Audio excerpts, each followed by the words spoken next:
maxkamadda darajada koowaad ee degmada Gaalkacyo waxay ku xukuntay dambiile hodan maxamuud diiriye inaxa oo xasan 34 sano jira dil toogasho ah oo ah Allah amso maxkamaddu waxay ku xukuntay dambiile hodan maxamuud diiriye inaxa oo xasan 34 sano jira dil toogasho oo ah qisaastii marxuumad saabiriin Zaydaan Cabdulle. يعني وحنا ليس هذا اللي نقولي ده عندنا يعني مرحلة أي خلطين غلطة وحياة أي قفتي سابرين قفتي يدون الله هاي كنت سنة سامريكي اللي من يصير يدير عادين وها كتبنا القرية شو اللي نقول بدي قش نقول بدي بعد نقصي هراي بعد نصايش كوها صغير بوان كلمة شو اللي بقى هذا يريد بيسكري شو بيسكري قش بيسكري waxay tusaysaa ku meeyay oo qofka dumari badanaa marka maxay hada uu dhinto yani macquul ma muuqaalada xafiiska xeer ilaalintu uu soo bandhigay ee jirdilka marxuumada ku yaal ay ka muuqdeen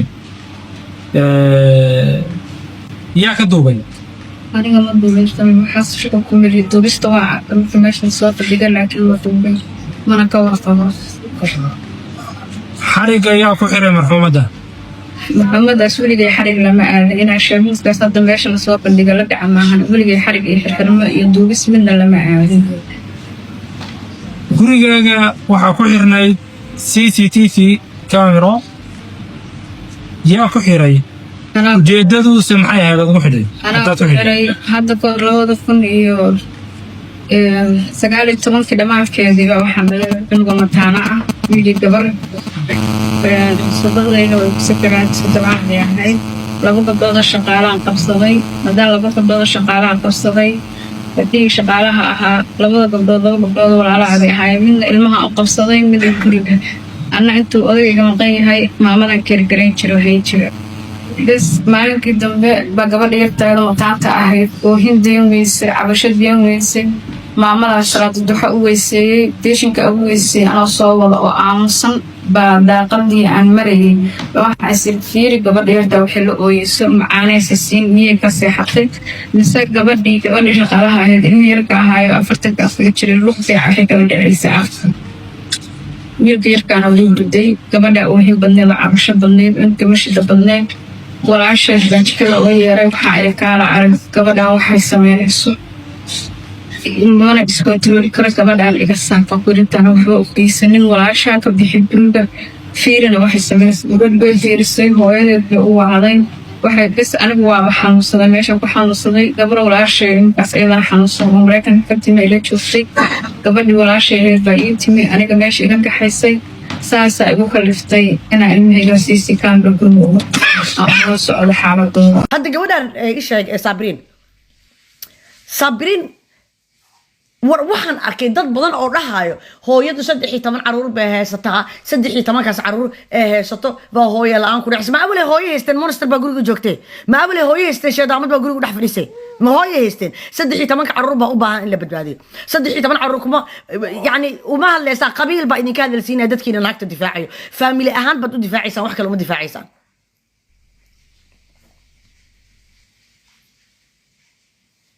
gabar aan hooyi aabahaysan kabar ilaahay idinku dhaari gabar aan hooyi aabahaysan ba guri gumeys lagu haystay muddo dheer qofka xataa mararka qaar waxa qurux badan in caadi lagu qabto lagu dilaa qurux badan in lagu gugubo marba feero lagu dhufto mar lugahaaga hoostooda midiyo la geliyo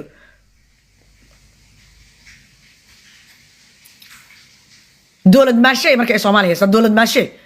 inuu nishiiq walba inuu soo caruurta lacagta war Soomaali lacagta ugu badan oo UN-ka emailada kale ka imaato waa lacagta wadamada kale laga keeno waxaana Soomaali lacagta loo siiyaa dumarka iyo caruurta dartooda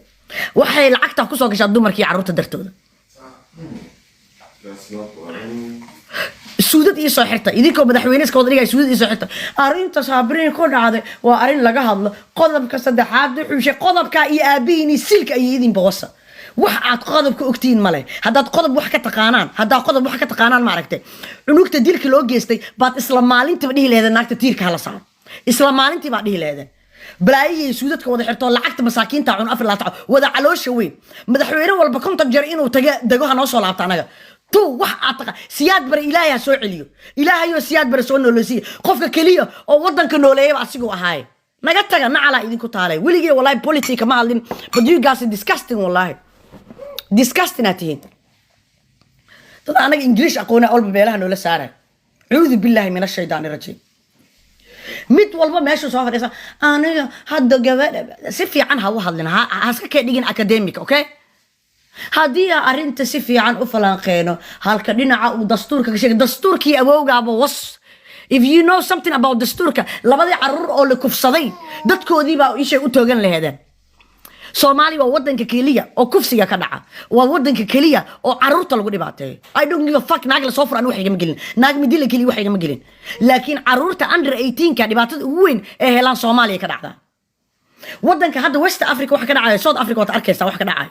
calanka buluuga meel bukotan maxaa ka wada calanka oo Berberka wax laga wada ogtiin moogtahay naaga hadloo dhahay waan dhibaateeya adduunka oo dhan u kacay Soomaaliya arkimaysid laba qof oo isku kacayso weligood maanta dhiig iska dayeen waa gabadha Sabriin wixii ku dhacay hadda raggi yaa kacay maxay raggi u kaceen naag baa dambiga geysatay saala aldiyeed bay raggi Soomaalida u wada kaceen laakiin markii ilmaha yaryar la xoogay nin baa dambi geystay maxaa loo mudaharaadi waaye maxaa loo soo socon waaye maxaa loo ordi waaye maxaa ilmaha hortood loo fadhiisan waaye maxaa hospitaalada ilmahood loo seexan waaye markii ugu horeysa aan arkay inuu arrintaas sheekh ka soo hadlo waa markaan gabadhan waa markii ugu horeysa arkay inuu sheekh ka soo hadlo sababtoo ah naaga qaladka geysatay ha aniga naagta lama jiro qalad ha ii fahmin naagta aniga waso inay dhimatana anaa rabo lacagana ku siin lahaa xataa qofkii dhilada kala jira laakiin indhaha wax badan igu furmay indheegana wax badan ka arkaa raggu waa isku hiiliyaan dumarku isku hiiliyaan dumarka maanta un bay istaageen maalintii istaageenna naag baa qalad gashaa gabadhan arrin badan baa ku dhacday gabadhan in dhimato ilaahay baa u fududeeyay oo adduunkan dhibtiisa ay ka tagto ilaahay baa u fududeeyay baa dhihi karaa waxaa kuu soo haray gabadha waxaa la dhahay aabaheed iyo hooyadeed way dhinteen abtiyaasha aaway habaryarihii aaway ayeeyadii awowii gabadhan aaway qabiilkeed aaway reer gaalkacyoodkii cunugtan yaan laga harin ma fahantay yaan laga harin kayskeeda gaalkacyo waxyaalaha maaragtay gaalkacyo horumarka u gaar laaday cuqubad ugu dhacday waa waxyaalahaasaan oo kale ah hadhowta 4 oday baa soo ordaysa mag baa la kala qaadanaya kiiska waa dhammaadayba 1 sano 2 sano kadib gabadhan sidii caasho waagii gabdhaha reer gaalkacyoodka uga dhiidiyeen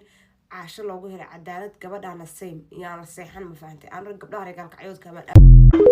si hadda warkii usoo gaarayo waxaa la sheegay in maamadii dishay Sabriin lagu xukumay dil toosha asxaabay waxaan ka hadlo runtii arrinta waa kala ogtiin waa daawateen xogteeda si wax u dhaceen marka taan doonayaan ka hadlo laakiin waxaan rabaa intaan ka hadlo arrin u dhow iyo si hadda bacda waxaas kala u dhaceen markaa saludaan maantiin marka hore gudaha cabdi subscribe la waan masantahay wixii fikirka asxaabay comment ku dhigta asxaabay inta badan waxaan ognahay ummadan waa iska Soomaaliyeed waxaan ognahay duruufaha iska jira dadku miyi ka yimaadaan gobolada laga yimaada meelaha qaxootiga dadku ka yimaadaan waxaa laga yaabaa habla fara badan waxa jira xafadaha jira oo qaraabo koraatiin ama waxba ay indhaxaya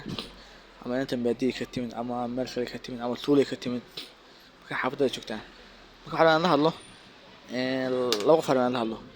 haddii jiraan habla maanta waxaas kala maanta sameynaya ee xaafadooda in noocaas ay joogto ee u shaqeyso waalad waxaan ilaahay ka baqo inta ku shaqeysa ee ku joogta ee qaraabada tiin ee guriga ka shaqeynaysa waxba dhibaato u geysan marka dadkeena maanta duruufaha iska jira baahiyaha iska jira waxyaabo badan iska jira marka haddii waa tahay gabar xaas ah oo guri degan oo ay la joogto gabar ay qaraabo yihiin ama ninkeeda qaraabo yihiin ama magaranaysa iyada qaraabo yihiin ama qaraabo kale xitaa yihiinba ama baadiyaha ka timid ama meel kale ka timid guriga joogta oo laga yaabo inay ku shaqeyso magaranaysa hawsha ku qabato waa macaan xaqeeda ilaalin ayda waajib ka san xaqi ku leedahay ilmaha waxay sanayso si ilmaha dad mariyo soo geysay si haddii ku shaqeyso mushaarka qaadanayso حقيقة سي يعني قف عند جوريا وانا كنت وكذب لكن والله ما كان أنت عدبته وهتقوم يسته وشغالي كوات كيسو وهدباتيسو يعني والله دباتك كاسو قاعد تدينا كوالله أنت مسكين تا ولا حقيقة وقلنا الصومالي وانا هاي ما أنت واسنا معنا قحطية اللي ماذا ملكة اللي ماذا توبيا دوسكي ماذا dadku waxay ka yimaadaan meel kale ka yimaadaan dadku miyiga ka yimaadaan dhibaatooyin baa iska jira waxaa laga yaabaa xaafadaada 2 hablood aad joogta 3 hablood aad joogta 2 aad joogta mid baa joogta waa maxay dadka ilaali haddii aadan hay karin oo qof dhib badan ay tahay runta u sheeg si wanaag iskaga dir haddii waan macaanay xaafadaada ku noqday haddii laakiin qof wanaagsan oo guriga joogaysa oo dhibaato ku hayn oo shaqada ku qabanaysa ay tahay waa maxay dhibaateen laakiin hadday dhib badan tahay waadan hay karin oo qof wareeg badan ay tahay waa istiraado ama inantan ay kula jirto ama ceeb ka soo gaadhay dad istiraado waa naftaada ugu baqdo waa si wanaag iskaga dir laakiin waa hadday qof wanaagsan tahay oo gurigeeda ay joogto waa ilmaha ku caawinayso oo shaqada qabanayso waa macna xagumaysan shaqada ku adkeyn si wanaag wada u shaqeyn marka intaan waxaan leeyahay hablaha macnaha xaasaska ee la qabo ee maanta hablaha noocaas xaafada u joogan intaan leeyahay sidoo kale dadka jaarka waan la hadlaynaa haddii walaal ay jirtaan noocaas waa jaartiin wada ka soonta in la gumeysanayo wada ka soonta in la dhibaateynayo wada ka soonta in dib lagu hayo jaarka tahay وهمين كست أدمغ السيد ولا جراح يقول لي أدمغ السو والمعنى كسوك حيل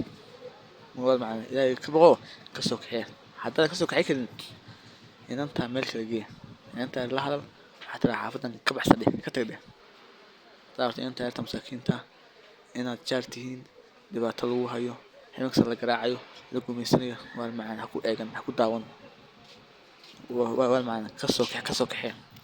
حافظ هذا كن حتى هذا كن سماه حافظ كلو على جنس الجيش ده جين كده سماه يهذا الله راح يقول ترى معاني أنا ما تملك بيه ما هيو لكن كان حياة لبك هو صعب وانتلمية والمعنى مش أي كاس أدي قميصي ناس كربح سماهن قف مجنس بين آدم مرتاي قف مسلم مرتاي إحنا حرب حق ولا لا قف بين آدم وسكوك مستمع هذا حل هاي مش أي شيء كتب ولا لا ما كوال هذا ولا شرط هنا ولا قف شرط هنا والمعنى أنت كعاون أنا كنت وشك أنت كعاون أنت